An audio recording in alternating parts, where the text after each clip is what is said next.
Political debate requires that you talk to people and people take your words as what they mean, not as an excuse to go and do violence. I've never called for violence, nor would I.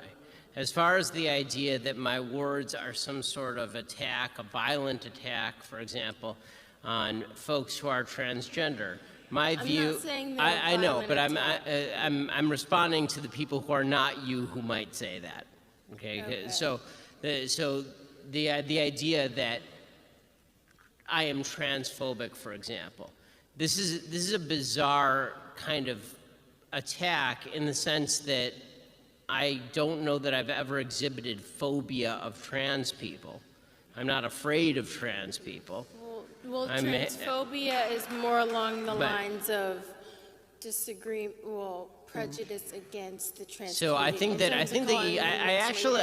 think that your first characterization was right. I think that transphobia is really disagreement with the basic principle that the trans community is trying to purvey, which is that people's sex is malleable, that people can move from male to female, and that it is my job objectively to now call them the name they wish to be called and to teach my children that men can be women and women can be men. I fundamentally disagree with that point.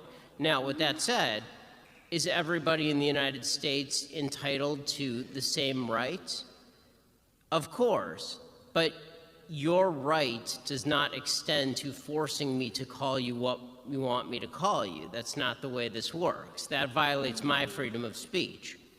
So, in interpersonal relationships, if I were out to dinner with a trans person, would I make a point of noting their proper biological sex? No, because that would be impolite. When I'm talking about the general principle of is a man a woman or is a woman a man, the answer is I will say that a man is a man and a woman is a woman and a he is a he and a she is a she. And if I'm in a public debate with somebody, I will say the same thing.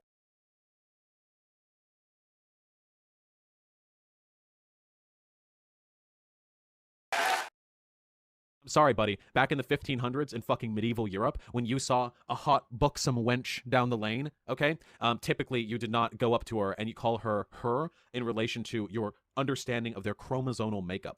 Usually you did so through the socially ordained identifiers you're able to ascribe off of her appearance, right? Stuff like how she looks, how she dresses, how she talks, how buxom the milkers are, you know?